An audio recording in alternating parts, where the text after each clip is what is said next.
All right.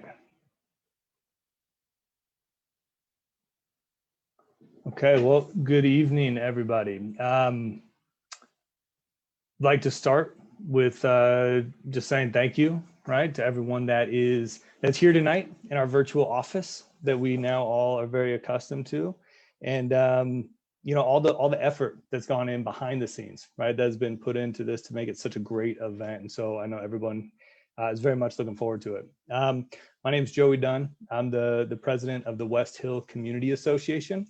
And hopefully, over the last, few days, last week, everyone's had a chance to receive the newsletter that was sent out. And, briefly, I'd just like to reiterate that, from that, there is a lot of great work that's being done, amongst the board and our committees and throughout our community, all in that effort so that we can continue to make our mission, right, and creating that mission of creating a more engaged, a more informed, and a more vibrant West Hill. There's a lot to accomplish, and I look forward to, every bit of continued engagement, right, that we receive along the way and we partake in, and celebrating, right, all of those community achievements that we have throughout along the way, right? And so with that, I'd like to take the opportunity to introduce our Vice President, Vin Hardy, to share some updates and help us kick off the evening. So welcome to everybody, and looking forward to it. So thank you.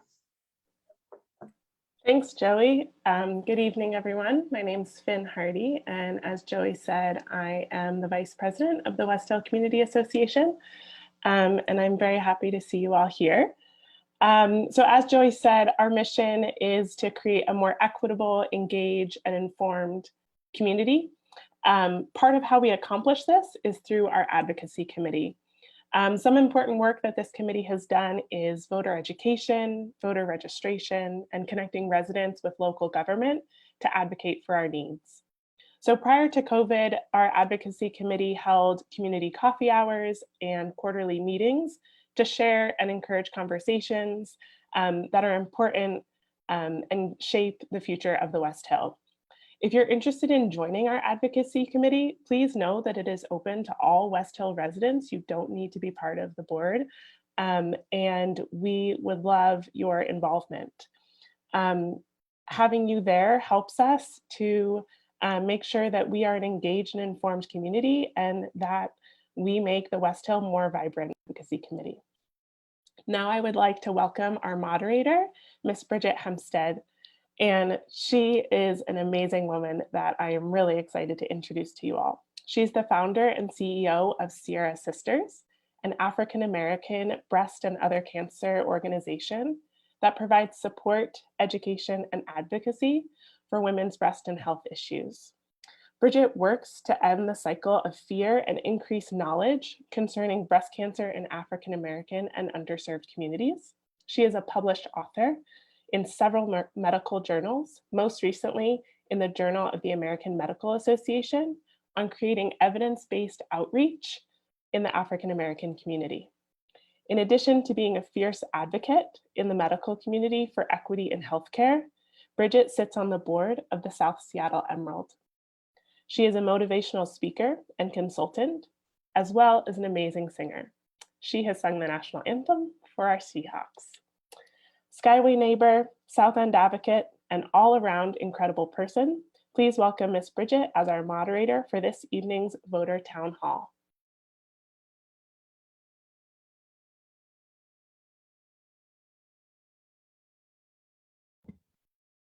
All right.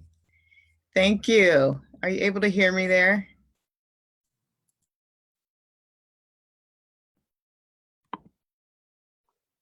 Yes. Thank you for that wonderful introduction, and it's quite an honor to be able to be a part of this wonderful change that's going to happen in our community across the world. I think that Skyway will be noticed here in the very future.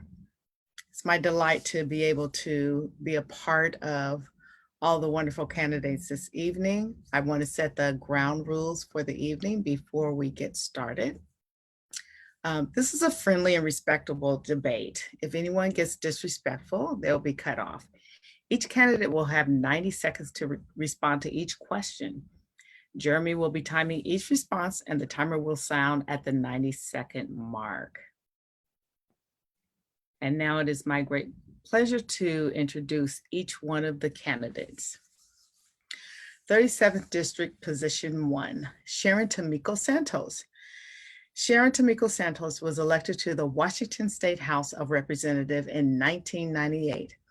Her legislative proposals focus on providing quality early learning programs for young kids, ensuring a well-trained educator workforce, and closing the opportunity gap. Other key policy interests include civil rights, women's rights, economic and environmental justice, affordable housing, and quality public education. You can also check out more about Sharon Tomiko Santos on her website. John Stanford. He is a 20-year resident of our community. He is on the executive board of the 37th District Democrats, a long-serving precinct committee officer on the leadership teams of 2 climate change advocacy organizations, and has written numerous articles on politics and policy. He believes we need major structural change, not just incremental reform. His policies address 5 key challenges we are facing: the pandemic, the recession, the pending budgetary crisis in Olympia, climate change, and racial justice. Please visit his website for more information. 37th District, Position 2, Kristen Harris Talley. Kristen Harris Talley is a mother, educator, and activist who lives in the 37th District and has been working with the community in Seattle and throughout Washington State for over 20 years for racial, gender, economic justice. She currently serves as the executive director of NARAL, Pro-Choice Washington. She wants to build power for our communities and win real structural change for our state. She believes every resident of the 37th Legislative District deserves to have access to stable housing, equitable education, funding, and good jobs. Please visit her website for more information. Chikundi Kun Salisbury. Chikundi Salisbury has lived in the 37th District his entire adult life. His service and career as a contributing member to the community of Seattle and Greater King Counties, specifically the 37th District, spans more than 3 decades. Chikundi is a lifelong environmentalist, communicator, and community representative. He is the founder and executive director of Service is a Lifestyle, a Seattle-based nonprofit currently working on African-American parent and family engagement through its 100 Black Parents Initiative and voter education and engagement through its Urban Vote project, Urb Vote. Please visit his website. All right, so are we ready here? Drum roll. Are we unmuted? Thank you. All right, question number 1. Let's see, and I'm not for sure who's first. Well, I tell you what, we will just go down. I think there's the scroll on the gallery. So we will go John, Kristen, Sharon, and Chikundi. Does that sound fair? All right. What is your personal history with Skyway West Hill? It's a 2-part question. And how much time will you commit to personally spending here in Skyway?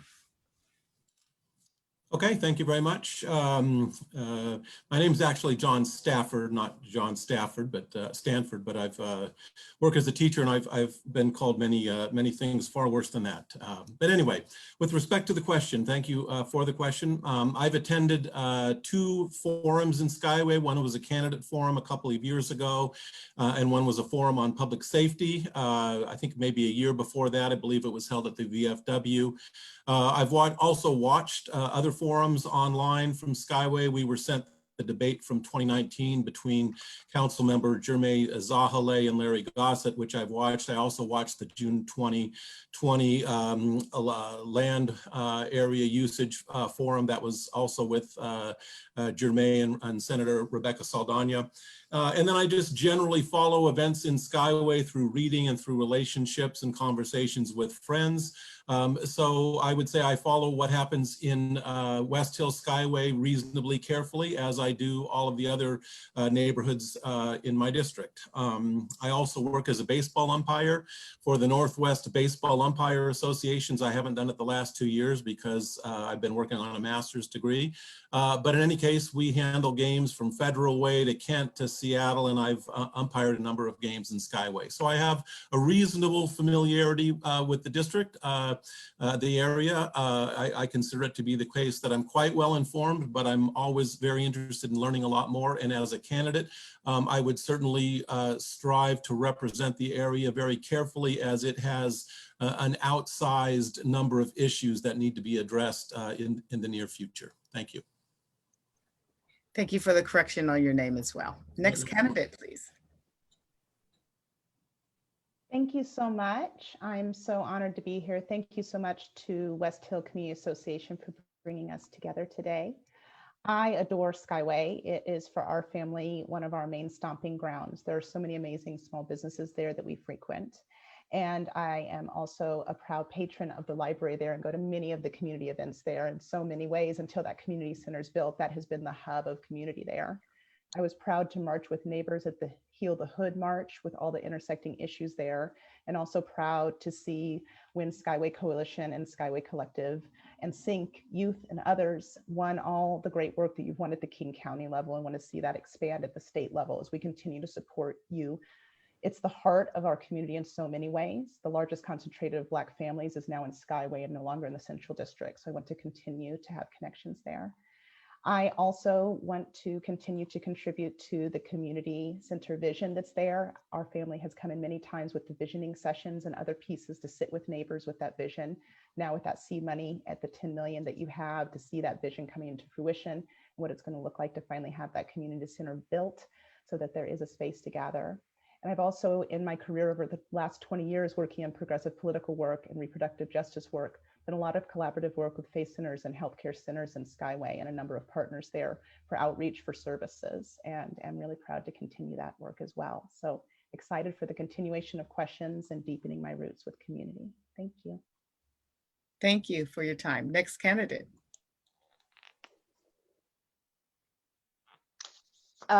Good evening. I guess that would be me. Thank you so much to the West Hill Community Association and to Bridget for moderating. This is a very unusual time for us, and I think it's an exciting opportunity for us to begin figuring out new ways to come together as a community. And while this type of technology is certainly not something that I'm very familiar with, but I think that it is something that will help make our worlds much smaller and keep us in a closer contact.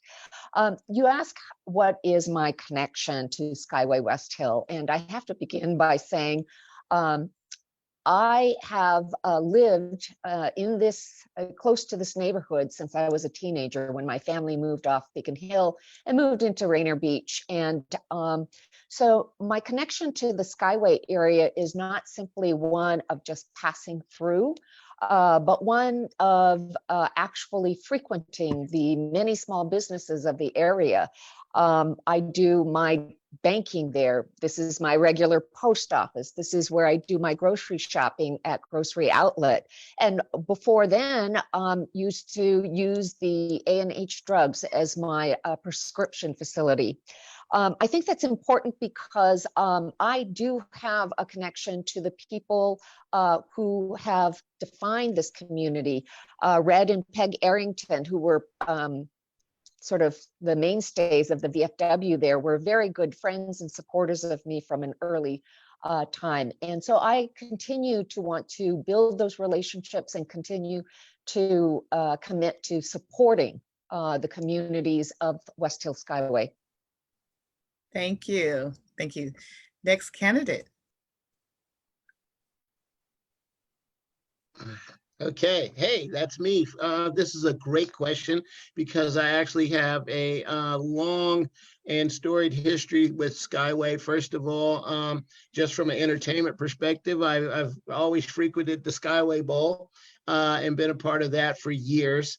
I have deep ties and relationships with many of the business owners in Skyway, including Catfish Corner, Lewis with Ezell's when they had Ezell's, Cleo and his new building, the law offices of Cleo Floyd, which is doing great with the daycare that he just put in there. Angel City Deli, great friends, and I work along the Luna family in their development. They've built several houses in Skyway. My wife and my wife's mother, my mother-in-law, currently lives in Skyway. My brother lives in Skyway, where we've rented a house there in Skyway for about 7 years now. And then I guess on a professional level, I have worked for 20 years off and on in the Dead Horse Canyon in Taylor Creek. I built many of the trails in there. After SPU came in and built the original trail in the early 90s to cover the pipe. We built the loop trail up at the top of Dead Horse Canyon in association with Earth Corps and many other community groups. I've led discussions around how we can get more access to that park through my work at Seattle Parks and Recreation. So yeah, many ties in many ways to Skyway, and I look to continue that and spend much time there as a representative. Thank you. We're going to move on to question 2. How to get your information regarding what our community needs are? First part. Second part. And what do you see as the 3 most important priorities that our community needs to thrive? And we'll go in the same order.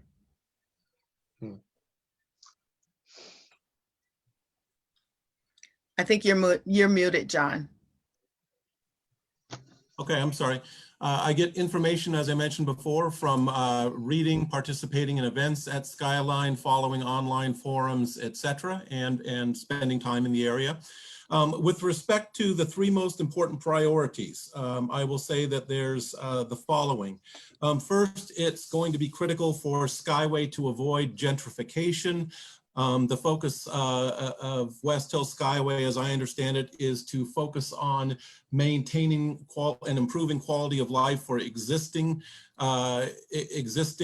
residents, rather than have gentrification set in as it has in the central area, Columbia City, Hillman City, etc. So that's a priority. That has zoning implications. We don't want up zones in West Hill Skyway. In fact, maintain current zoning or down zones for those areas that are zoned for things like multifamily housing. We do want to have mandatory inclusionary zoning. So gentrification would be number 1. 2 is there needs to be no austerity in the upcoming state budget negotiations that would deprive lower income communities of social services in the upcoming legislative session.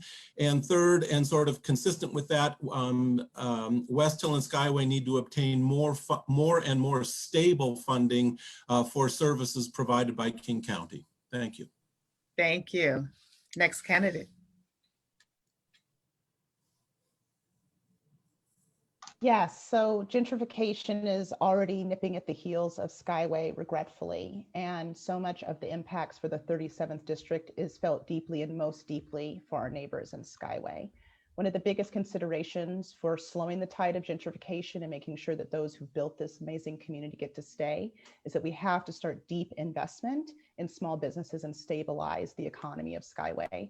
As an unincorporated area, of course, some of the tools are limited. I want to see changes at the state level in policy to make sure our unincorporated areas of our district get as much love and care as they deserve as other incorporated parts of the district.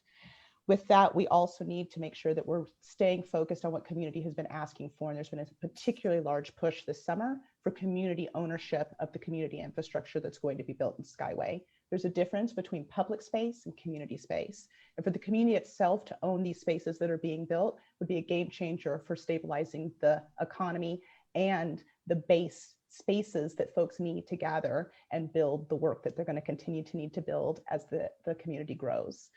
And of course, with all of that, what we're struck by right now, the fires, the climate crisis in this moment, it is beyond time for us to have deep investments in transit infrastructure.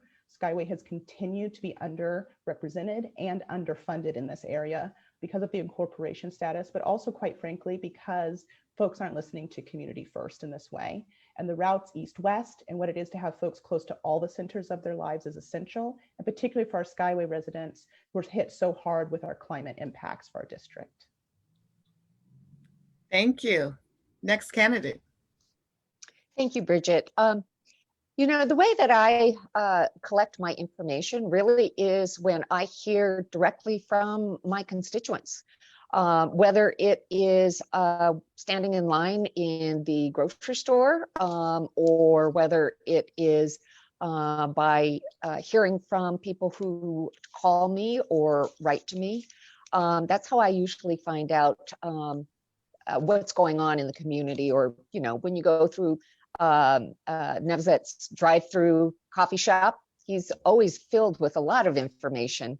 The three issues that I would highlight and prioritize as community concerns are, as Kirsten also identified, is the notion of economic support and investment in Skyway, particularly making sure that these small businesses that populate, and it's all small business really, in Skyway West Hill, are able to not only exist, but to thrive and have jobs for people in the community. The second thing that I would identify is we need to have places for the community to gather, recreational spaces for the community. And the third thing is really related to the overlay of multiple jurisdictions and needing to coordinate public services between the cities of Seattle, Renton, Tukwila, from King County, from your private water and sewer district, as well as your fire district. We need to be able to coordinate those so that people receive their services. Great. Thank you. Next candidate. You're on mute. Sorry. Okay. Sorry about that. So yeah, you know, first of all, I get my information from my family members, you know, that live in Skyway. Like I said, my mother-in-law lives in Skyway. My brother lives in Skyway. So, you know, there's often community and conversations around the house there. I often visit many business owners because I have great relationships with owners such as Cleo and his law firm, or again, folks at Catfish Corner, or I run up into the Roman Casino sometime, Angel City Deli. I've held community meetings for 100 Black parents in the library there. I also talk to community through public meetings for my work at the Parks Department. So I get a lot of information from a variety of sources about Skyway, and I'm always engaged around it. And I would say to the three of the top, there's a lot that needs to be done, but three of the three things that I would say need to happen is we really need to stop the march of gentrification across Skyway, and that's preventing, you know, predatory lending and predatory development. We need to work on youth development and economic empowerment, and that's through getting the resources to the community and community-owned spaces. The things that were called for in the Skyway plan with the Skyway Coalition that they asked King County for. I'm very excited about those things, and I want to be able to augment those from the state level. Thank you. Thank you. We're going to go on to our next question. Please outline for us how you will budget for Skyway. Knowing in advance there is never enough money to go around to do everything, what do you see as the most important budget items for our area? First part of the question. Second part, given budget shortfalls, how will you ensure these items will still be responsibly carried out, even when fiscally challenged? First candidate. Okay, so I will sort of address both parts concurrently. So first of all, of course, it's important to see the budget from multiple perspectives, but most notably from the perspective of King County providing additional services, and of course from the state as well. Skyway needs to obtain more services from King County, Parks and Recreation, youth programs, homelessness, sheriff department services, etc. That's going to be critical. And as I talked about before, it's not just level, but it's also continuity of service, which is important. It was good to see today's announcement in the newspaper that Dow Constantine's budget includes significant funding for a new community center. So there needs to be enhanced benefits from the county. Equally important from the state, there needs to be tax reform. We have the most regressive tax system in the country. That plays an especially negative role in lower income communities like Skyway, where lower income residents pay far too much of their income in state and local taxes. To maintain funding, it's just imperative that we avoid an austerity approach, which is what many people want to implement in the upcoming budget negotiations. In Olympia, we cannot afford to cut social programs for lower income and minority communities. And we need all sorts of investments from the state as well. We need unemployment benefits. We need to continue to invest in the state's work share program, whereby the state participates with businesses to maintain employees so that the businesses don't have to lay them off. We also need to invest more funding in housing. So it's critical to obtain and increase services both from the county and from the state, and avoiding all forms of austerity in the upcoming budget negotiations is the key lever to achieve that. Thank you. Next candidate. This is a great question. Of course, the state has always been in a revenue crisis because we have the most upside down tax code in the entire United States, which means the only way forward is up. So that's the plus. The downside is that right now the burden of that taxation is held on top of so many working families, which make up the majority of our neighbors in Skyway. So we need to do everything we can do to address that and turn it right side up as quickly as possible. The deepest place we're going to have to hold the line for investments will be with small businesses and frontline services. And the reason for that is because the places of flexibility at the state level for budget are exactly those sorts of places. So to John's point, anyone who's pushing for austerity, those are the cuts that they're going to propose. And we have to hold the line and say no. So generating enough revenue, but also alongside that, the way to cement that is to remove the barriers at the state level that are keeping the resources flowing at other levels of government. Right now, there are preemptions at the state level that limit the amount of revenue that can be raised by municipalities and by counties. That has to be removed. This is not the time for us to limit what's possible at every level of government. And so removing those barriers to also make sure that every other level of government can actually see through the promises that they've made, and making sure that we continue to have dollars flow with priority for Black, Brown, and Indigenous communities, which would have to prioritize Skyway. And the other big consideration there is that we will want to make sure that those dollars flow not through governance, but directly to community-based groups. They are serving those frontline services, and we need to make sure those dollars get to them as quickly as possible without any of it being leveraged for governance to keep moving when communities can't. Thank you. Next candidate. Thank you. This obviously is a very difficult question that we are going to be, and we already have begun discussions on. When you have nearly $9 billion in shortfall that is to cover the next 3 years, and actually it's the next 2.5 years, there is going to be many difficult decisions. I think the issue that's most important to remember with respect to West Hill Skyway is that in the past, when we have tried to address the issue of how do we get better and more reliable services to Skyway West Hill, it's resulted in a not terrific idea that was rejected actually by Skyway West Hill, and that was annexation by the city of Seattle or by the city of Renton. And I understand and respect the position of the people of Skyway. What that means is that we have to create more opportunities for your local government, which is King County, to be able to serve in a leading capacity for these public services and to coordinate among the junior districts. One way we can do that is an idea that we will be taking up, I will be taking up in the next legislative session, and that is to review the Growth Management Act. That hasn't been looked at since 1990, and one of the provisions can be adopted to include a racial equity requirement. Thank you. Next candidate. Let's see here. All right, yeah, so, budget considerations for Skyway are, I've looked at the Skyway Coalition and what they asked for, and from a state level, I really want to be able to support those efforts in terms of making investments into what the community has asked for and making sure that those community-based organizations and community investments are led by folks from Skyway that are in Skyway for Skyway. And then in terms of of the issue around tax reform, I am also in favor of reducing our regressive tax system. We all know that we in fact do have the most regressive tax system in the country.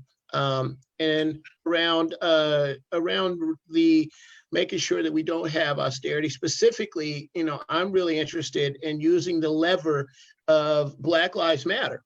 The whole country, in fact, the state, and most certainly our district and the legislature understand that we have to reduce systemic racism, get rid of it, abolish it, in fact, and that Skyway has, in fact, been a victim of that for years via the, all types of policies, if you will. And so, I want to be able to speak to that. I think that is one of the things from a state level that I can most certainly use my influence to lean and use that as a lever and really point out the fact that we can't cut Skyway. Skyway has the most African-American families in the state. And that fact alone means that we need to look past austerity and pass over Skyway when it comes to cutting programs here. Thank you. All right, we're going to the next question. How will you work with local Skyway residents, business owners in Skyway business districts, landowners to advance development of affordable housing and economic development? And we'll start out with John. Okay, so yeah, these are huge issues, and I'll start with sort of investments in the community that need to be made. We need to avoid transit cuts. Transit service was already low in West Hill Skyway before the pandemic, and now, of course, there's pressure to cut it further. That will be disastrous for multiple communities, including Skyway, so that needs to be resisted. I also support a state bank to provide the means to invest in infrastructure in places like Skyway that will support business development, also support the creation of jobs. We also need to invest in daycare to allow parents to get back to work during the pandemic. These are already being provided through some of the schools in the area, but more can be done there and more needs to be done there. In addition to investments in the community, we also need to protect education investments. So we need to maintain funding for the Washington College Grant that subsidizes higher education for all those in need. That would be a candidate for cuts if we did pursue austerity, which we cannot afford to do. Moving on to affordable housing, we need to maintain the single family zones. For the multifamily zones, as I mentioned before, we need mandatory inclusionary housing to make sure that there's low income housing built as well. And we also need more government spending on affordable housing via the State Housing Trust Fund, the Housing and Essential Needs Program, the King County Housing Authority, Section 8 housing vouchers as well. So there's a number of things that have to happen to support economic development and affordable housing. There's not one silver bullet. Thank you. Kristen. I just wanted to ask for clarity. I heard in your question how we're going to work with community, not what we're going to work with. Is that correct, Ms. Bridget? That's correct. Wonderful, thank you. So in my 20 years of work, the most sophisticated campaigns, the most sophisticated work I've ever worked on has been community-led work. It has been community activism. We are blessed that Skyway has so many neighbors who already gather in so many ways to have their voices raised and heard. Too often, I feel like governance creates new containers to listen to our neighbors when what we should be doing is showing up where our neighbors already are And I can plan to continue to do what I've always done, which is to continue to show up where folks are, to ask, to be invited, to listen, and then to be a steward of the solutions that community brings forward.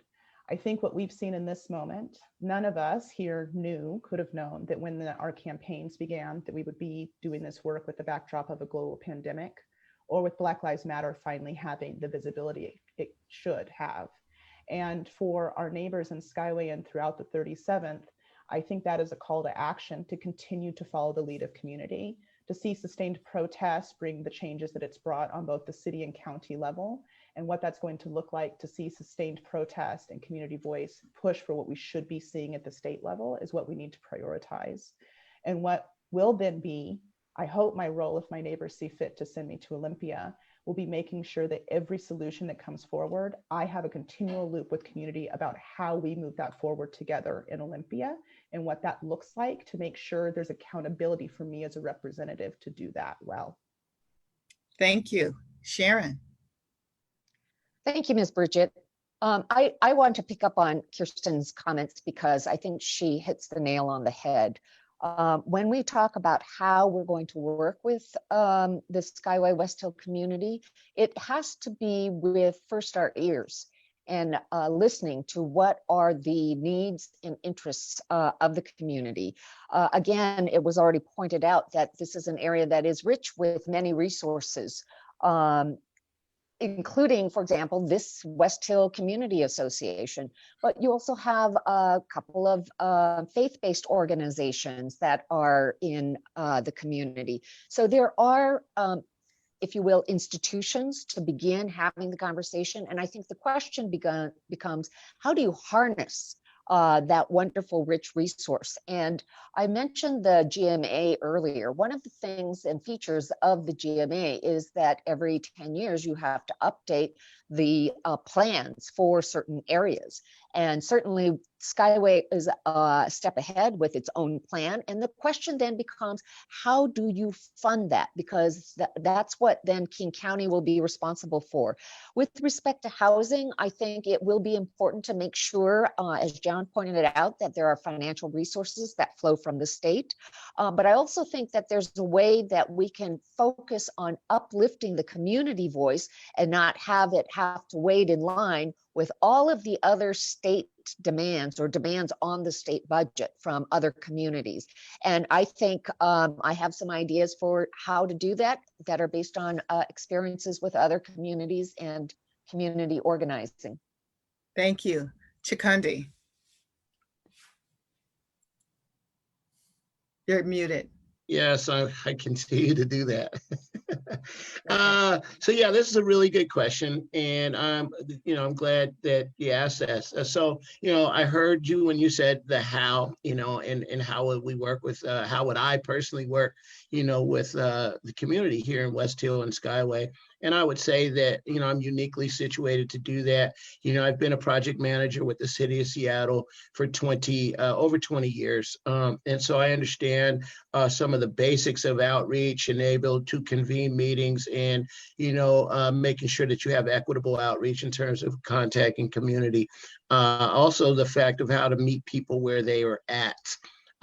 As an owner of a marketing company, I know how to reach community. I've reached community through collaborations with Africa Town and the Land Trust. I was one of the groups that was charged with convening community around some of their design programs and the like. So I have a history of not only in an institutional way of convening community and meeting folks where they're at, but also as a as an activist.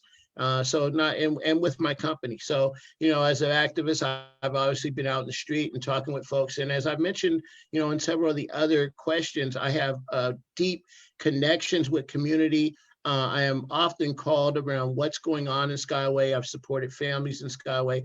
And so I'm just going to continue to do the work and reach out to my networks and expand them and meet community where they're at to address what we need for Skyway. Thank you. Our next question. Please explain how you will ensure that residents of Skyway specifically Black and Brown residents, will be protected from the displacement and gentrification going on all around us? And we'll start with John. Okay, so again, to protect against gentrification, again, I'll reiterate how important zoning is. So much of the city in the northern part of the district in Seattle are undergoing upgrades, but in Skyway, in order to avoid gentrification, we want to make sure that that doesn't happen. In fact, there have been some zoning downgrades, for example, from commercial zoning down to neighborhood business zoning in order to mitigate the threat of gentrification. So that's one dimension. A second dimension will be, of course, building more affordable housing, and I've talked about some of the sources for that. The State Housing Trust Fund, King County Housing Authority, Section 8 housing vouchers. A third is sort of coordinated Skyway West Hill planning, and there's been a lot that has gone into this.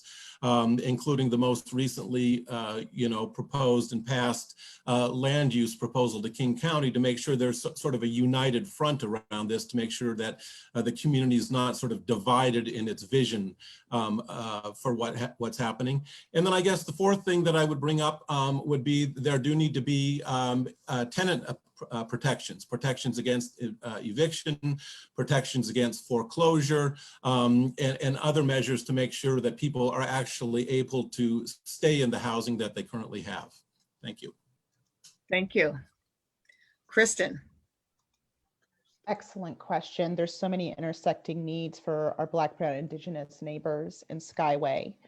Deep investment in small businesses and de-incentivizing the tax breaks that we give to corporations, and instead looking at that as the taxes from those scale of businesses being directly invested into the hyperlocal businesses and community needs to be the priority. We also need to take a look at our B&O tax structure. It's a temporary tax solution that was implemented in the mid-40s that's still with us, despite the fact that we're one of a handful of states that has that as an option. That's not viable for the type of economy we have anymore. And it's crushing to so many of our small and medium-sized businesses, which are the heart, blood, and cornerstone of the Skyway community. We also need to do deep investment both in housing infrastructure and in houselessness. And what that means is that we're going to have to look at property taxes, taking property tax burden off of individual homeowners, and thinking through what a tax system looks like that doesn't put undue burden on our elders who've built our communities, and also what it looks like to make sure that we have a slate of renters' rights protections that let young people come into our communities and be able to afford to stay. The renters' rights package that was offered in 2018, I think, is a start, but we're going to have to now expand that with the context of the pandemic. Right now, we have a moratorium on rent, and that is covering both commercial and residential. But what we need is forgiveness and to have a fund available to help folks bolster through that if they are business owners or community members themselves who need those dollars to sustain their level of business. And what that's going to look like in Washington State, we're going to find out, I think, very quickly, because of course, I think this crisis is going to continue. And the deficit's going to continue to be deep. So we have a lot of work to do in 2021. Thank you. Sharon.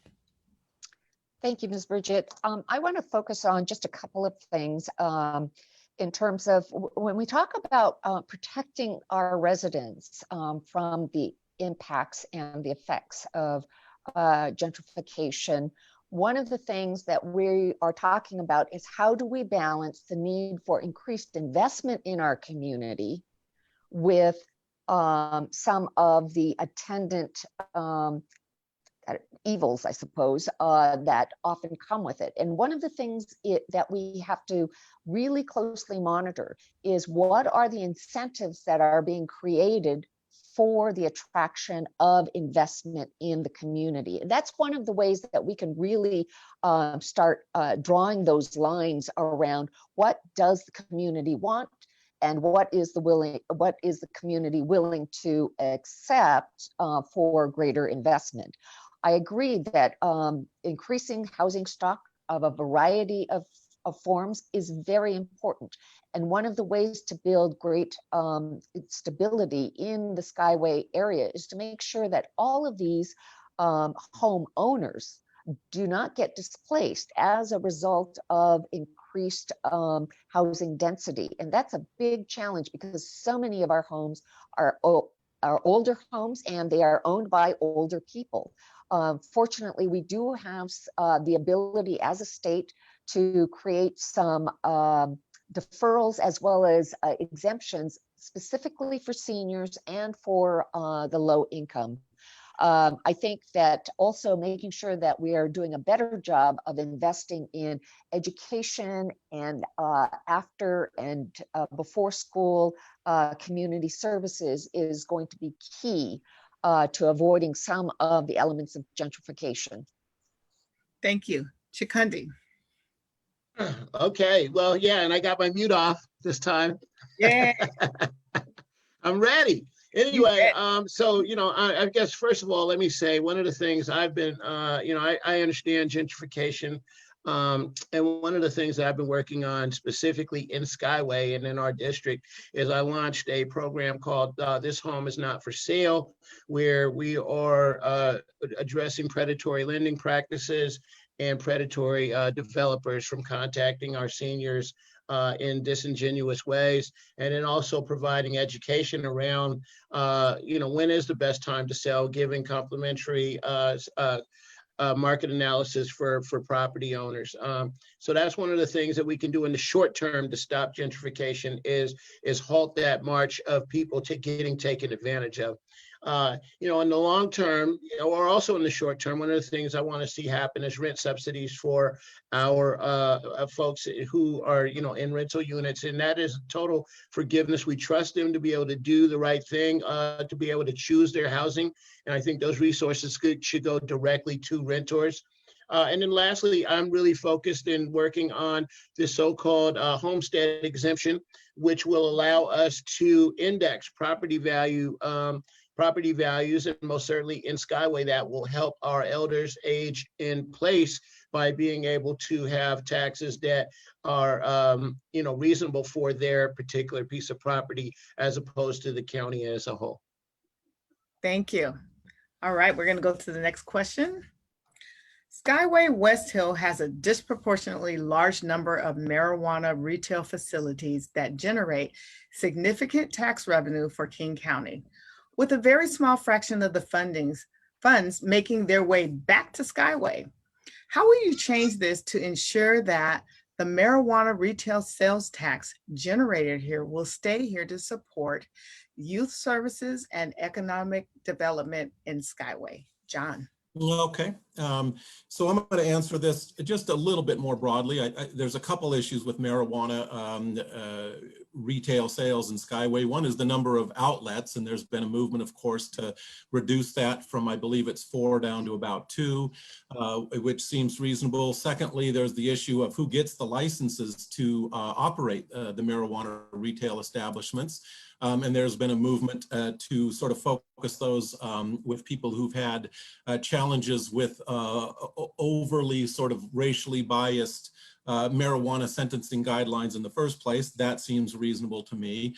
And then on to the revenue issue. So state marijuana is at retail, unless you're a medical patient, is taxed at 37% of sales, which means there's a lot of revenue generated. And to your point, yes, it's important that it goes to Skyway, but it's also important that it's used for meaningful things, like youth programs, like youth development, like before and after school programs, et cetera. That's all an issue of state law, because state law, of course, constricts and defines where the funding, where the revenue from marijuana can actually go. So a big responsibility for the next, set of legislators in Olympia is working to modify those strictures, those laws, to make sure that funding is relaxed and available to a broader set of needs that would assist a variety of communities, including Skyway.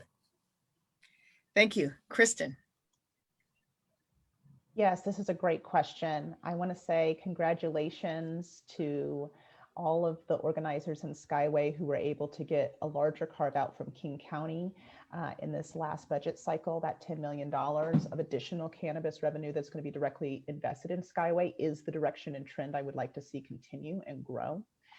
With considerations of the number of sites, I think as Skyway continues to expand, what we'll see is a sort of natural shrinking of the number of sites that are allowed because of the considerations of laws already around that. But this question of where that revenue goes and where that is invested is something that we're going to have to prioritize, even with that as a reality. And as you noted, a majority of those dollars are absorbed into the county, and very few of them are invested back into Skyway. And that has to be reversed. The considerations there, to John's point, we need to continue to explore and expand. And I think next year is a wonderful year for us to relook at what are the types of programs and ways that we're investing in community with those dollars. The considerations now with the pandemic, I think, are deepening our understanding of community need and where community priorities should be. And for youth, businesses, and our communities that have needs for infrastructure and systems, we need to have ways to invest into that infrastructure, not just into programs. And we could have less dollars in governance going directly there. I also would like to see dollars expanded into healthcare infrastructure. I think the increase is going to be very high there, particularly mental health and other services. And there are provisions at the state level where we can expand that now. So there's a lot we can do at the state level in partnership with King County to make sure that the pressure comes from both for priority for this community. Thank you. Sharon. Yes, thank you. This issue is one that is in part a zoning question when you're talking about the permitting of these sites, and it's also a question around the fair distribution of revenue. And it's also about how do you split the sales revenue from this that is accrued to the state and this revenue that is accrued to the county. Those are separate pots of dollars. The state portion, I will tell you, when we first took that issue up after it came to us from the ballot, is one where we really worked on making sure that the revenues were, that a certain amount of the revenues were dedicated to specific health purposes, as well as to cessation programs. We wanted to especially make sure that youth were not going to be lured into smoking or into the use of marijuana. In the remaining time I have, I do want to talk about this notion that I've seen used in other counties that I think is applied here. It's been used in other issues, and it has to do with the unequal distribution of wanted types of facilities. In this case, we're talking about the marijuana institutions. It's a concept that's called fair share. And I think we could use that to apply to the revenues of county taxes so that if we have a disproportionate number of the facilities and taxes in this district, we should get that proportion back to this area. Thank you. Chikundi. Yeah, so I feel very strongly about this. I'm glad that this is a question. First of all, in terms of cannabis revenue, I believe that the net cannabis revenue that goes to the state should come back to our district.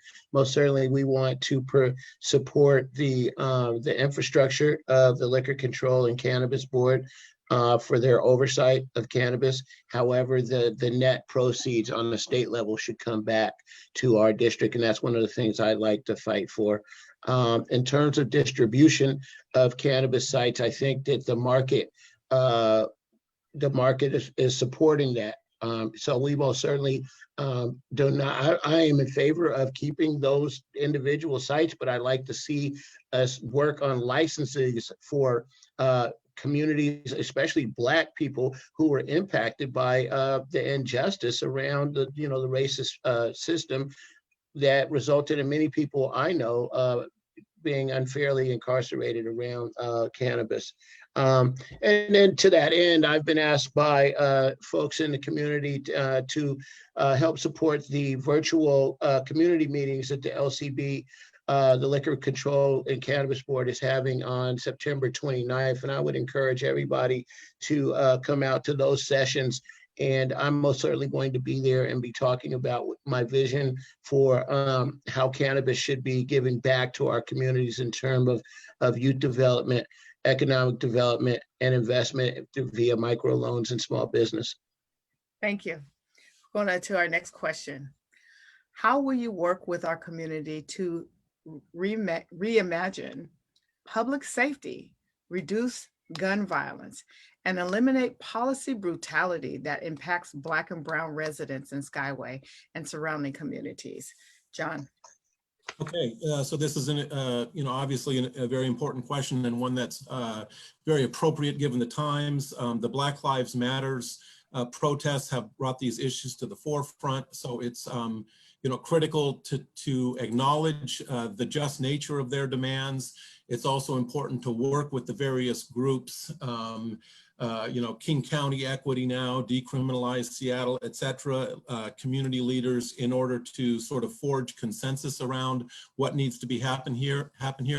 And I'll suggest that there's sort of 4 prongs for what should happen. First and foremost, which is all too often overlooked, is that to reduce crime, we just need to a big focus needs to be on addressing the fundamentals of society: affordable housing, high quality schools, youth programs, daycare programs, minimum wage, affirmative action, the restoration of that, etc.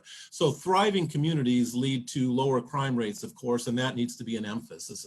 There also needs to be police reform. I do not support the literal defunding of police, nor random like 50% reduction targets, but I do support police restructuring through an analytic process of, for example, looking at 911 calls and seeing which types of calls need a police response in order to free up funding that can then be invested in youth programs. And also there needs to be criminal justice reform. So diversion programs to keep people out of prisons in the first place, more of a focus on rehabilitation and reentry, et cetera. And then finally, I support a full range of gun control, including limits on magazine capacities and banning all form of automatic and assault weapons. So those are the 4 prongs that I would suggest as ways to address this, and working with community leaders, of course, to achieve that. Thank you. Kristen. It's such an important question. I am sitting with the heaviness, as many of us are nationally, with the decision around Breonna Taylor's death today, after the victory on the city level of having dollars reinstated to invest in communities. I am a proud abolitionist. I believe that we have to end slavery in this country, and currently that is built into our incarceration and policing systems. I loved the phrase you said, policy brutality. I think that is a perfect description for what we're seeing now of a system that's not broken, but working exactly as it was meant to be, because it brutalizes our communities. It's the only word I can think that's fully encompassing of the reality of that. With that, we have to address at the state level what it's going to look like to address this, because Skyway does not have a municipal police system and does not get to have voice. Its voice is matched with other voices on the county level with a sheriff system. And so at the state level, there's considerations that we can do with the county level around that. I'm having a lot of conversations with neighbors in Skyway, especially right now, around the proposal at the King County level about whether the sheriff will continue to be appointed or elected. And that conversation is a nuanced conversation around proportionality of voice with those choices. And we'll continue to follow communities' lead there. We need deep investment in youth support and gang diversion work. Investment upfront in youth and families will keep violence from our streets. And for so many, what our 911 call center and what it looks like to have response from the systems in place and have that come equitably and feel safe, that they can make that call and know that they're going to be safe with the folks who should be protecting them when they respond, has to be priority number 1 as we continue to divest from systems of harm and invest in our communities. Thank you. Sharon.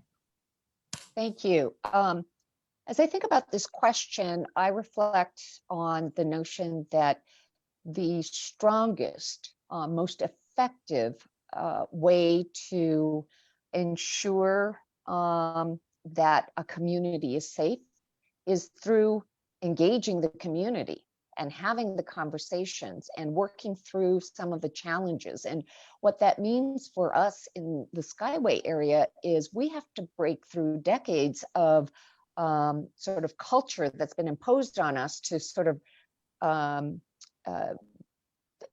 hibernate in our little homes and only stay with the people that we know. And so I'm thinking of some of the leaders in Skyway that I think could actually help lead a kind of conversation to say, we are community and we are our brothers and sisters keepers. And I'm thinking of Pastor Ricky Willis over there at True Vine. I think he's well equipped to be able to start that kind of conversation. Yes, it's important for us to have economic investment. Yes, it's important for us to invest in our youth and to have opportunities for healthy activities.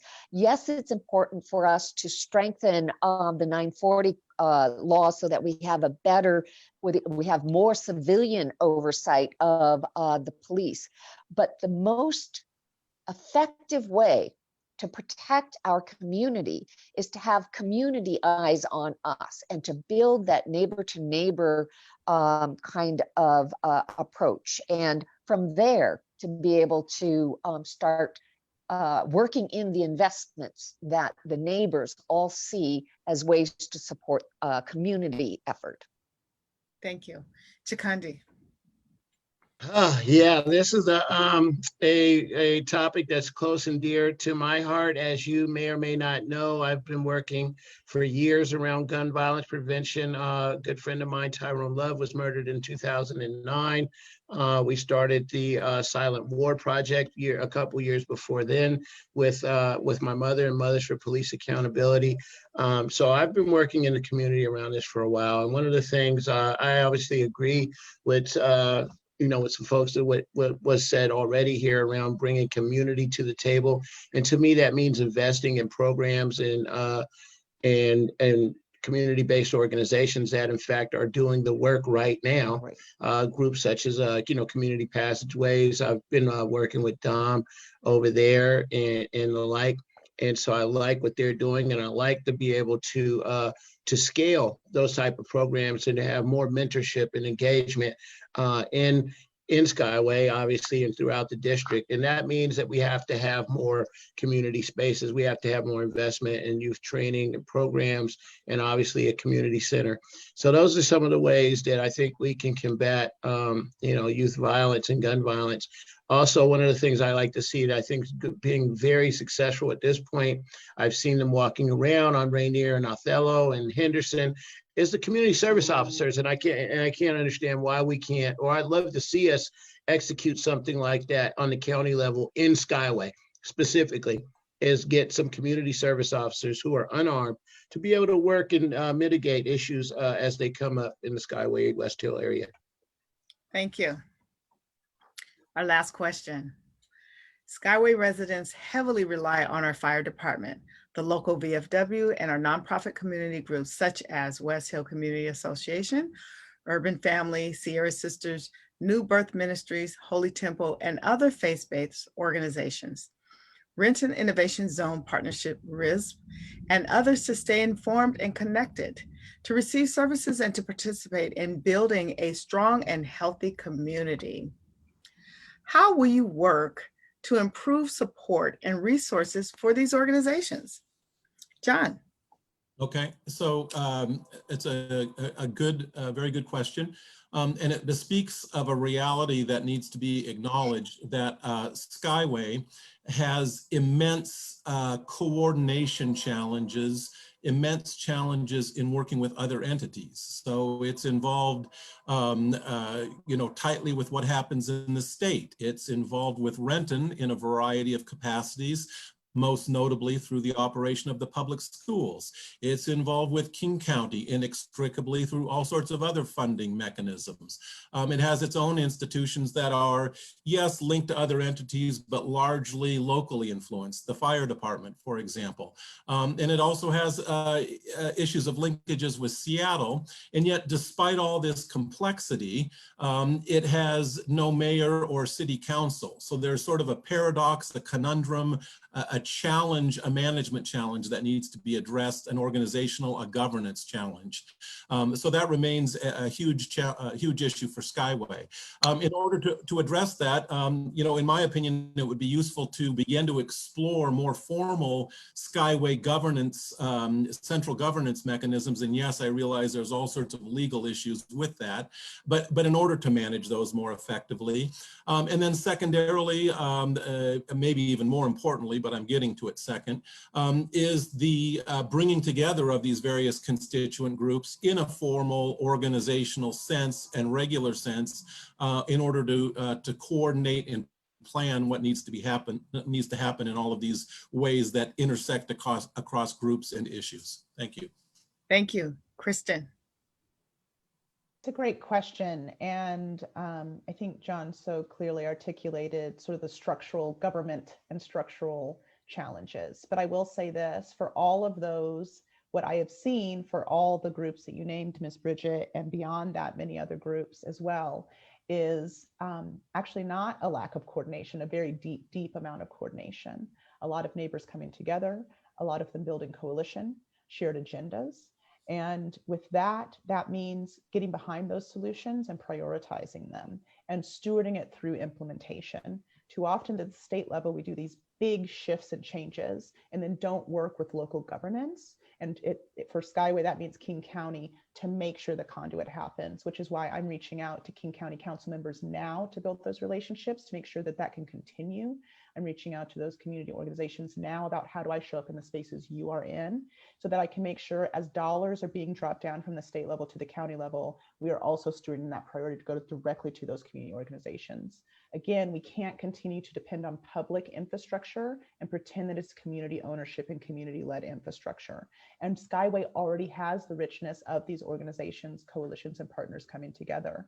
Skyway Coalition and what has been built and what that meant for the shifts, for the revisit of the county charter this last cycle, hands down the most exciting things happening with zoning and considerations for community investment were happening right here in Skyway because of that organizing and that work.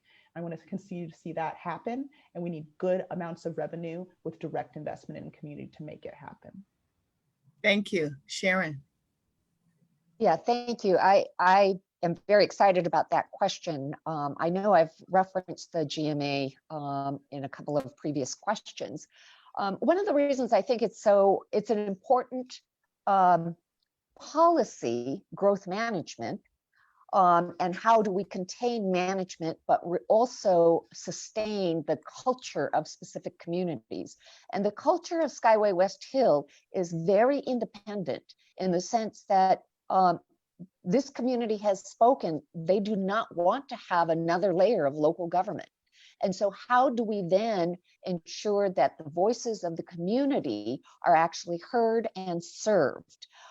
I think that the Growth Management Act, because it does require counties to engage in a planning process with the community, is not only a policy, but it's a tool. And we have to, I think if we are going to go down the road of amending the Growth Management Act and seeing how it can better serve small communities that want to retain their independence like Skyway, I think we need to start having some really serious discussions about innovative ways that we can hold King County to the fire and build it into state legislation. It could be around things like creating a community development financial institution specific to Skyway West Hill. It could be any number of things, but I think that the vision, the innovation has to come directly from the community using GMA as a tool. Thank you. Chikande. You know, early in the pandemic, I worked with many of the organizations you mentioned to deliver masks to the elderly and homebound and VR faith-based partners. And so I understand the depth of community in those organizations. I've used my many platforms to connect folks, not only through at work, because, you know, I'm in charge as an essential employee at the city of Seattle. I've been leading distribution, food distributions, and PPE and emergency services. And oftentimes I'm asked about what's going on in Skyway, and there's a plethora of things and organizations working. So I'm uniquely familiar with that and would love to see that continue with the relationships that I've already built and will continue to build more. And then quite frankly, I know that this is probably sounds like the easy way out, but Girmay is killing it right now. I mean, and so, with the successes that we just got in this King County budget, it really makes sense to work hand in hand with Girmay and others on the King County Council to be able to see how we can augment, leverage, and expand, those wins. And so, what can we do at the state level that will amplify what the county can do in Skyway? And vice versa. What can the county do that will allow us to bring additional resources to Skyway directly? Thank you. So hold on, we're going to move on to some of our future young leaders from Skyway Youth Leadership Council.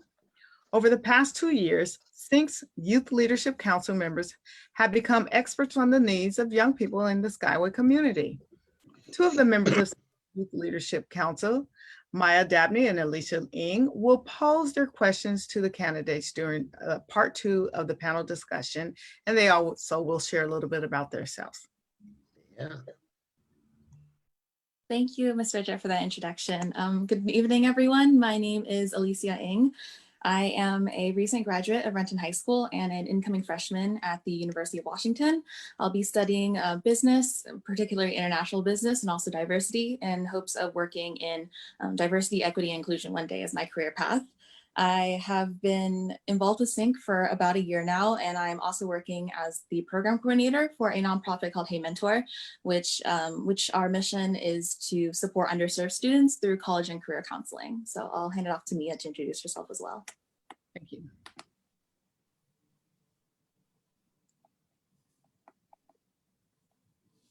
Can you guys hear me? Oh. Hi, my name is Mia Dabney. I use she, her pronouns, and I am a junior at Cleveland High School. That's weird to say now. And I have been a part of SYNC for about a year now. I am also a member of the NAACP Youth Council, which is a group that we are fighting for ethnic studies in Seattle Hope schools and in other districts. And then, yeah, that's pretty much what I do. All right, so to give you a little bit of context on our work and what we've been doing over the past few years. So the first cohort of the Leadership Council, which was for 2018 to 2019, one of the main pieces of work that they did was conducting a youth survey. So they sent out this survey both physically and online to kind of get a feel of what the priorities of the youth were in the community. So their findings were the #1 priority for youth in the Skyway area was affordable housing. And the second was investment in youth. So these findings kind of not only helped guide me and Mia when we were coming up with our questions that we wanted to ask you tonight, but they also helped guide our work in the second year of the cohort, which was the cohort that we had just finished. So in this year of the Youth Leadership Council, we took these priorities and we were engaged in expert conversations and focus groups with everyone from architects to public policy advocates and everything in between. And with those, we learned a lot about gentrification, about displacement, and just how we can kind of implement these in our community. So we've also been able to do things like give public testimony at King County Council meetings and give a presentation in partnership with the Washington Low Income Housing Alliance, which I believe Ms. Harris-Talley was actually in the audience for. So yeah, with that in mind, I'll start off with our first question for Mr. Stafford. And that is, with everything in mind with the COVID-19 pandemic and how it's impacted our residents' ability to pay rent and pay mortgages, what sorts of initiatives or specific pieces of legislation will you be advocating and working for to make sure that people can afford to stay where they live? Yeah, well, first of all, excuse me, thank you for this question. Like I mentioned. Go ahead. I thought I was. Oh, you're going first, John? I thought she said. It doesn't matter to me, whatever is best. No, go ahead, you're good. Did you want me to start, Alicia or Chikundi? Yeah, Mr. Stafford, if you could start, that'd be great. Okay. Oh. All right. Measures to enable people to sort of maintain their public health and place of residence during the pandemic crisis. Yeah, so there's a number of things that have to be done. First, there certainly needs to be investment in public health resources to assist people.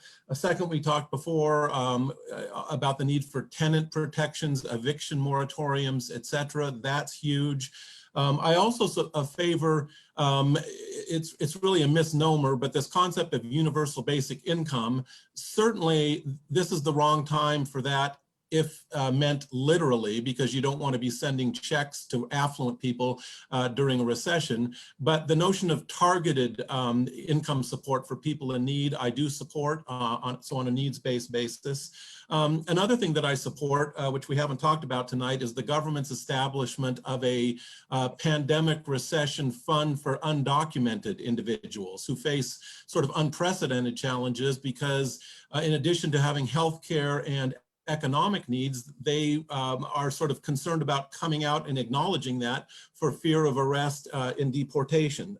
So there's things that need to happen there. And I guess the final thing that I'll emphasize, which I did mention before, is in the upcoming budget negotiations, there does need to be a new progressive taxation to raise taxes on affluent people and the avoidance of austerity in the budget, which would cut social programs, which would serve to further hurt the very people you're referring to. So thank you. Thank you, Mr. Stafford. To Ms. Harris-Talley, please. Thank you so much for this. And also congratulations on this amazing work. For folks who haven't had the pleasure, I know it's all recorded, but the findings from that work is so timely and so important. And the biggest consideration there, as I mentioned before, I think we need to move from a moratorium status at the state level to a forgiveness status. This bundling up now of 6 months of back rent or mortgage for too many families is actually adding a weight of burden. There's a preemption on the state level, as some may know, some may not, that actually keeps rent control as an option for local governance and county governance. We need to remove all preemptions that are going to limit county control of both revenue and what it is to have affordable housing. The other consideration is that I think on the state level, we need to add an equity standard that looks at redrawing the definitions of what affordable housing measures are used, because right now it is not an equity standard. And quite frankly, for areas like ours, where income disproportionality is so wide, affordable housing is way, way out of reach for too many working families. And so considerations of how we calculate that and redefine affordable housing at the state level, then will give us tools at the county level to do that as well. And then, of course, going back to something I mentioned before, there are a number of places with public land options, and a lot of it is in Skyway, and a lot of it is county land.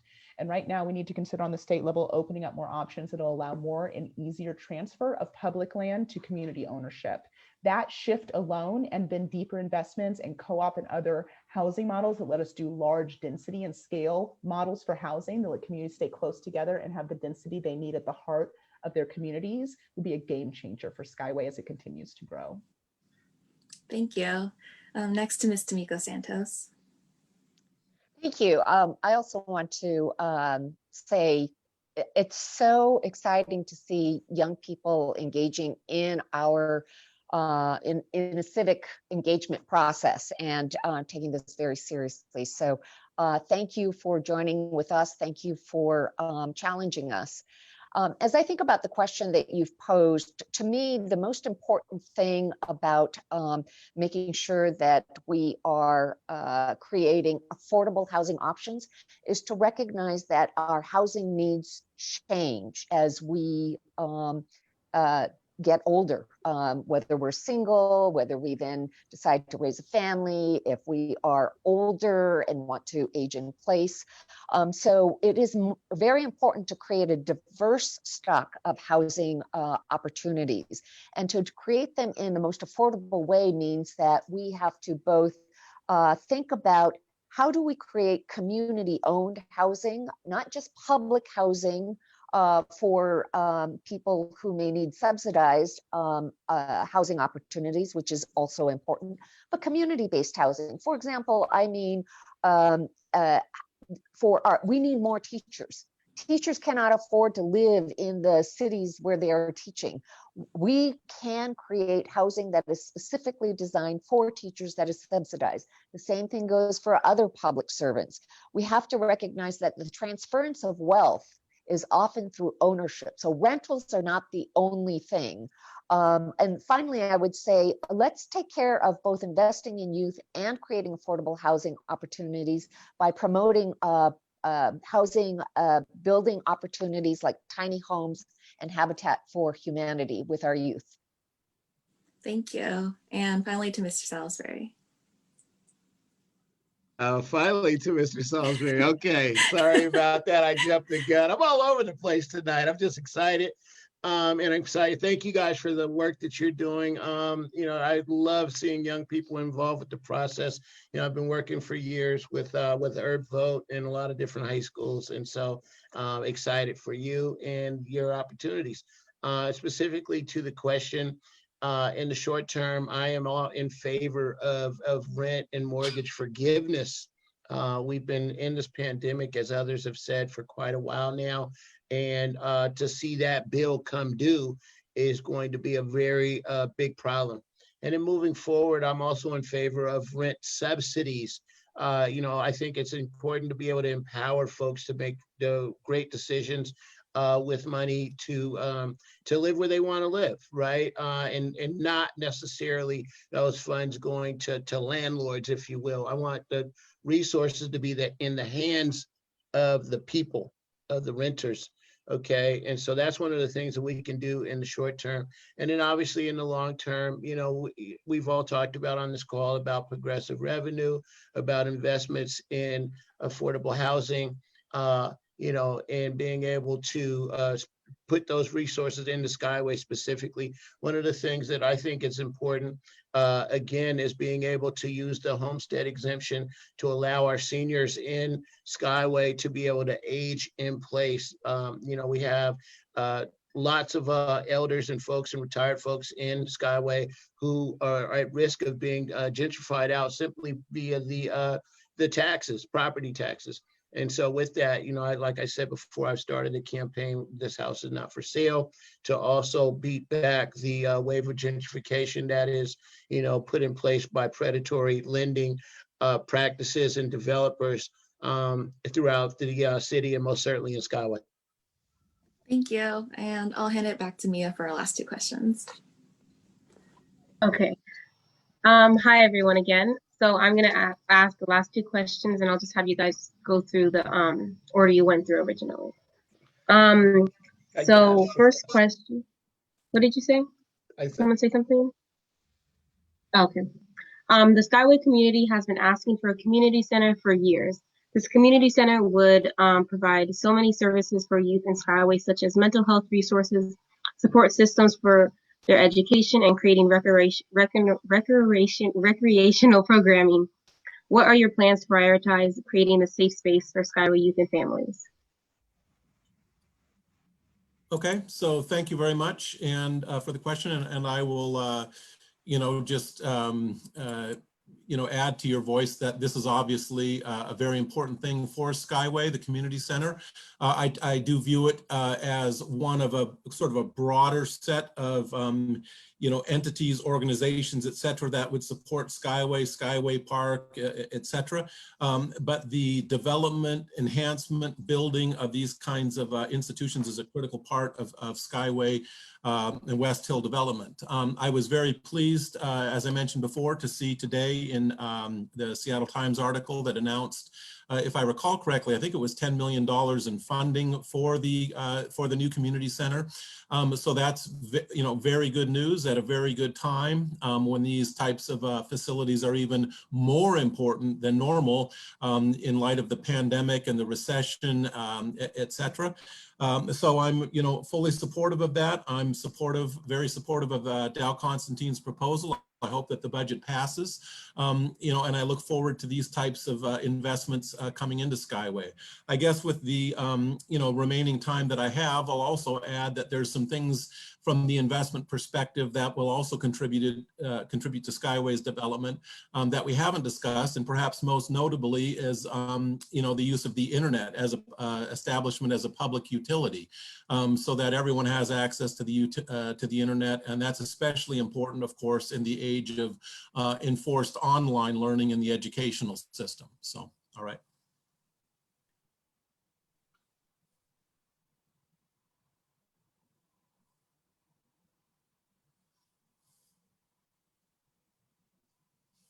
Such an important question. Thank you. And years in the making. And I also fully support the vision of the community center.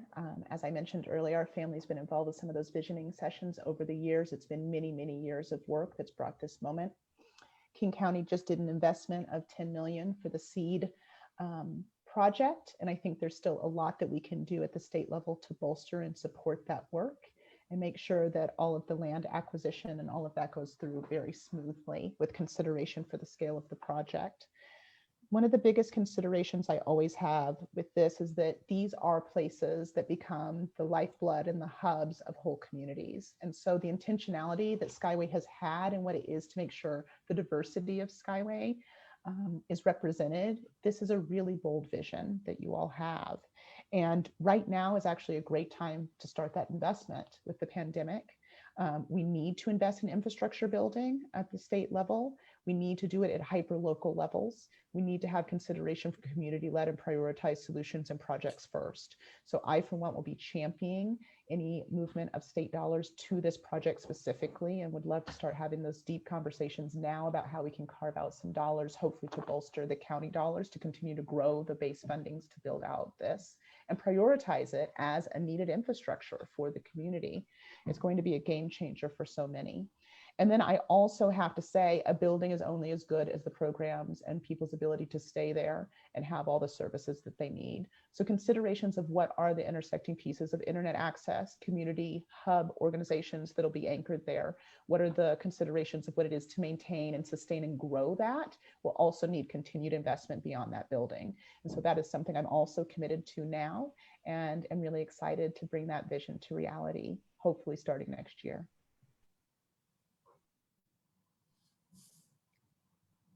Thank you. As I indicated in my one of my earlier responses, the notion of investing in a community center is in my top 3 priorities. This is, and for a lot of reasons, it goes to the safety question, it goes to the economic development question, it goes to the youth development question. I think what is important about the seed money, as Kirsten mentioned, is that it helps leverage. And that's what we really need to do is Skyway has been underinvested in by so many public institutions for so many years. And what we do know is the cost of construction does not go down. And so in order to create a community center that is worthy of its name, I think what we can do is not only leverage this as an opportunity for more dollars, but also leverage this as an opportunity for joint programming. It would be really great to have a facility that's close to the library or very close to other gathering places that already exist. And to use not only the state capital budget, but look to our friends who provide services nearby, health services, for example, or after school programs, so that we can actually leverage the resources into our community, making it a safer place for all.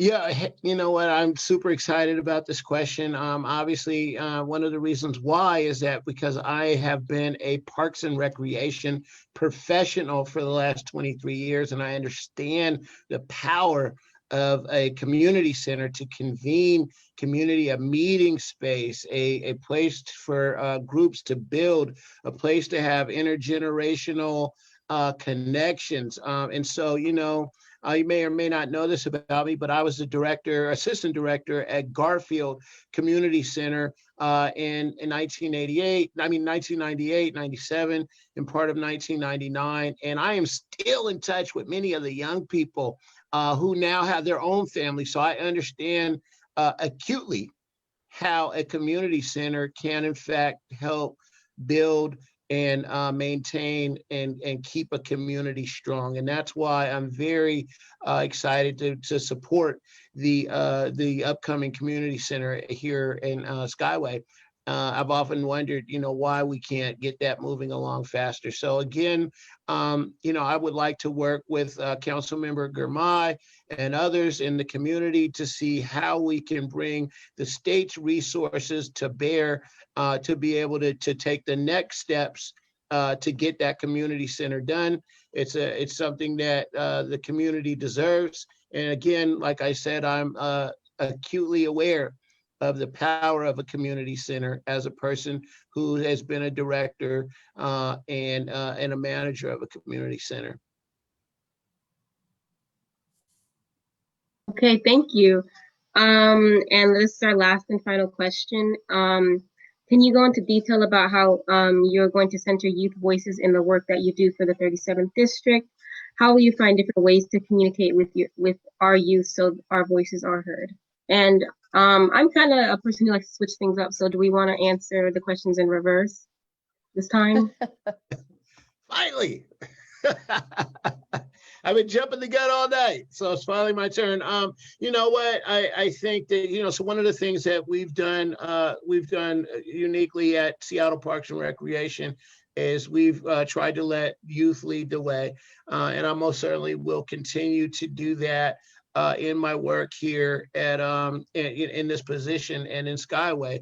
I've worked with many youth groups across the city over the years. I've actually founded, 100 Black Parents, where I have a relationship with many families and young people.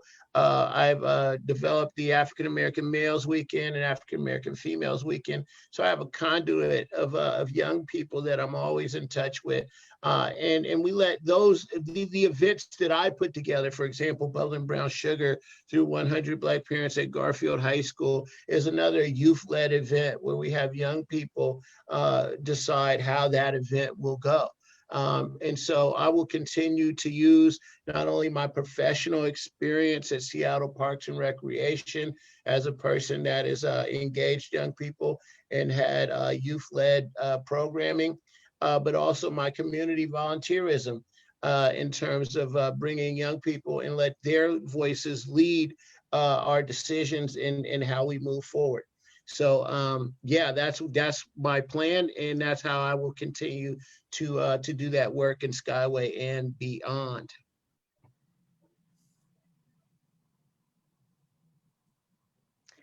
Thank you. I guess I get to go second this time. One of the things I have not shared yet is my my current committee assignments in the legislature. And I want to mention now, because I think it's relevant, that I happen to chair the House Education Committee. Obviously, education is something that touches every young person, not only in our district and in our neighborhoods, but across the state. And because I grew up in this district, and I first was bitten by the political bug as a high school student. Actually, I could probably say junior high school student in this district. I understand that it is important to bring young people along. I learned at the feet of the elders from the 37th Legislative District how to engage in the political policy space. And I think that that's something that I try and reflect upon as the chair of the House Education Committee. We always try to make space for youth voice to help us understand how are our young people experiencing the policies that we are debating. As an individual, I'm very proud to have been a mentor to many young people throughout my career, including several who have arisen to become deputy mayor of the city of Seattle, state representatives in the state of New York and the state of Alaska and in Hawaii. On a one-on-one basis, that is the way I choose to develop my relationships with young people and mentor them. Thank you so much for this question. I've been an activist a long time, and I'm really proud to, throughout that time, to follow the lead of youth. The youth right now are the truth right now, the way youth are showing up, organizing, leading our work. There are many who we should be following because you all have the solutions that we need and are inheriting, quite frankly, a lot of the mistakes we've made along the way. And I'm really proud of what we're building with our community campaign. We have a youth team that's part of our work where we have youth, 44 youth throughout the 37th, including Skyway. And the youth team is informing our policy agenda. Right now, we're building an accountability council of nonprofits, advocacy organizations, and community leaders throughout the district who are going to help us draft where our policy priorities are going to be for 2021 and beyond, and also what accountability will look like for me if I am to represent our neighbors, because accountability can be built now. It should not be something that comes after a mistake has happened, when amends needs to be made. And so building that container now and having youth drive that is very, very exciting. I also want to note that so much of where we are in crises right now have a very deep impact on our young people. And the way that our systems impact young people and the fact that we don't have a lot of protections that let them have voice without penalty, we need to do things structurally that shift that. And I appreciate what Representative Tomiko Santos said about where we can do that within committees to create structures of support. So I'm really excited about working grassroots up to change policy that also lets youth have voice. Okay, thank you. Very, very important question. And I'll say a couple things about this. First, my career is devoted to working with youth. My first career, I was a management consultant for a decade. That was not about youth. But since then, I've worked full-time as an educator. So I worked for 15 years as a full-time substitute for Seattle schools, including prolonged assignments at a number of schools, including Mia's Cleveland. When I showed up at the first day and the principal said, "We need you to work here for a full year because we don't have someone for this spot." So I worked in every single school in Seattle public schools. I've seen all 100 of them. I now work at Mercer Island schools. So I've seen inequities, I've seen youth progress, et cetera, from different perspectives. I was a baseball umpire. I run after-school programs at Mercer Island High School, UN Club. I was the treasurer for Arts in Motion, which provided subsidized music lessons to South Seattle youth. So I'm involved with youth, and I'll just say a couple things that are critical. First, it's imperative that we work to give youth a vision with the white nationalist environment that we're lost in, with climate change out of control, income inequality out of control, structural racism. It's hard to work with youth to engage these problems without getting them discouraged. So that's critical. And consistent with that, we need to work to improve education to include things like civics, climate change education, ethnic studies, to make it more relevant and more linked to the modern era. And as a legislator, I would certainly work with my various contacts, youth groups, et cetera, and a very high priority would be to increase the involvement of youth in our civics, in our society, in our legislative process, et cetera.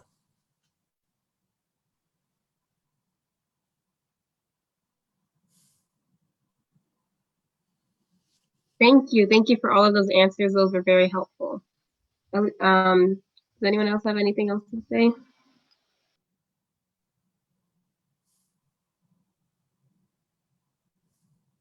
Thank I you. just wanted to thank you all for those amazing questions so much. Thank you. Thank you. Wonderful. We are almost at the end of the program here. And let's see. I think we're moving on. All right, we're getting ready to close out. And now I would like each candidate can provide 90-second closing remarks, then final remarks will be by me. So we can start with Shakunde. I have not been pronouncing his name correctly, and we'll start with you and follow the youth as we go in the opposite direction. All right. Let's see here. Am I on? Okay, yeah, You're there on. you go. Sorry about that. So, my name, just a little bit more about me. If you guys don't know, I'm married with 2 children. I live here in the district, Rainier Valley, right off of Graham. I've been here for 23 years as a homeowner. I grew up in the central area. I attended middle school, high school, and elementary school here in Seattle, and finished at Garfield High School. Even though I'm an environmentalist, I have a degree in computer science from Elizabeth City State University, which is an HBCU located in North Carolina. As I mentioned several times on this call, I've worked for the City of Seattle Parks and Recreation for the last 23 years. Serving in several positions, and I'm currently a manager for the Environmental Sustainability and Engagement Unit. And one of the things that I want to work on for you, West Hill and Skyway, primarily is police accountability, economic empowerment. We talked about that, youth employment and job training, tax reform and stopping the march of gentrification and allowing our elders to age in place. I want to work on fully funded education, fighting homelessness with practical, real-world solutions, and then obviously protecting our green spaces and canopy, places like Dead Horse Canyon. I've been a dedicated servant and volunteer here in the district for over 30 years with organizations such as Southeast Youth and Family Services, Real Change. I worked at Mothers for Police Accountability with my mother, the YMCA. And I'd just like to continue to be of service as your representative moving forward. I appreciate your time and allowing me to be here today. Bye. Thank you. Representative Sharon Tomiko Santos. Well, thank you so much for the opportunity to spend this time with you and to respond to your questions. I'm really proud to represent you and our diverse communities in Olympia. I'm proud because I'm a product of this district. As I said, I attended school here, and I see that the people and the communities of this district were the communities and people who helped raise me. They instilled my values, they shaped my worldview, and they informed my priorities in life and as a legislator. I'm the daughter of an immigrant clergyman and a special education teacher who was unjustly incarcerated as a child because of her ethnic background and the way she looked. I'm a free and reduced price kid who qualified for a federal anti-poverty program that led me to the doors of a community action program called the Central Area Motivation Program. These are the kinds of formative experiences that are the foundation of my passion and my commitment to equity, to opportunity, and to justice. This is my platform, and I hope to continue to be able to represent those values and you in Olympia with your support. Above all, I believe that only when our institutions look like and serve all parts of our society can we bring about real equity, real opportunity, and real justice. And so I invite you to continue our partnership together toward these, our shared values. Thank you so much. Thank you. And we'll have Kirsten Harris-Talley. Thank you so much again, Ms. Bridget, for doing such an expert job of stewarding and facilitating this. Me and Alicia for representing all the amazing work Sync's doing, and West Hill Community Association for creating this forum for neighbors. I am a Black queer woman.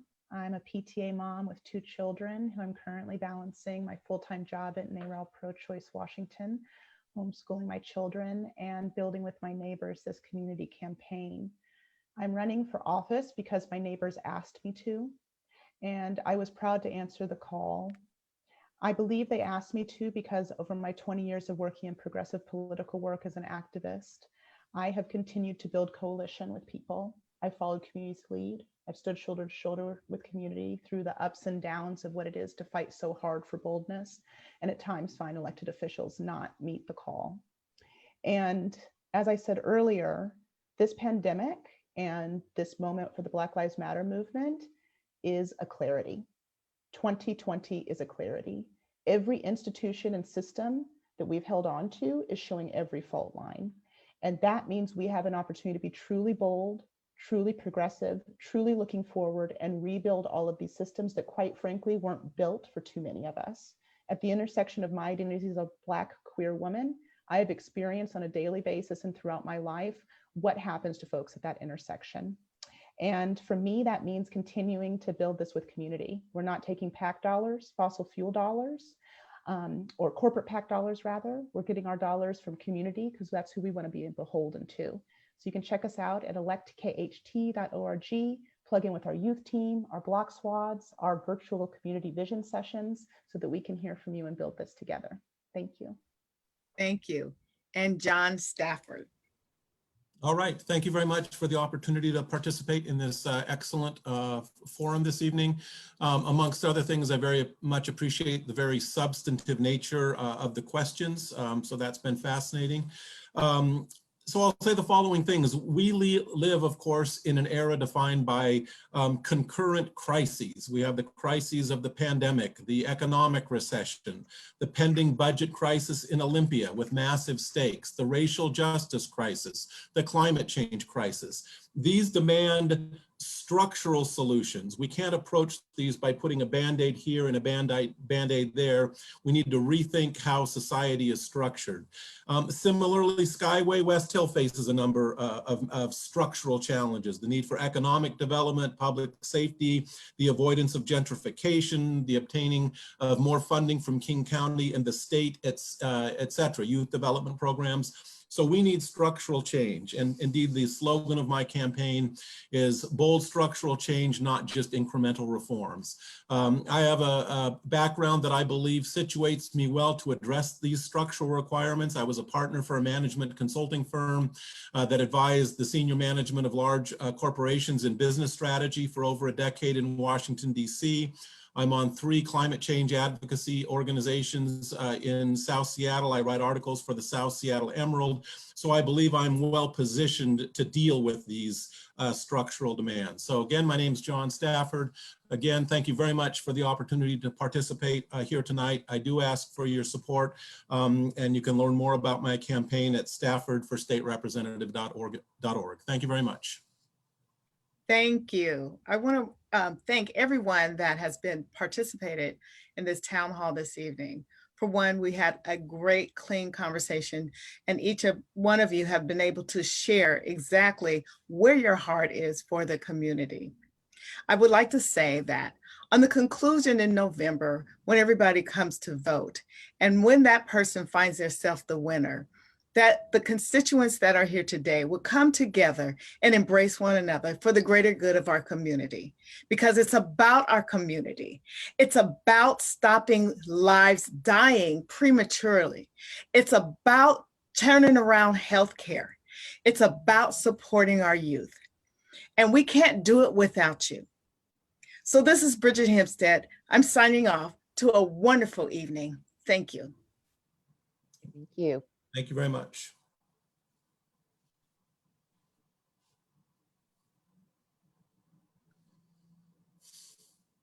Hey, thanks again for having me, you guys. This is great. Thank you. I got your name right. Yeah, that's one of the things. Me and Kirsten have, somebody asked me to say when,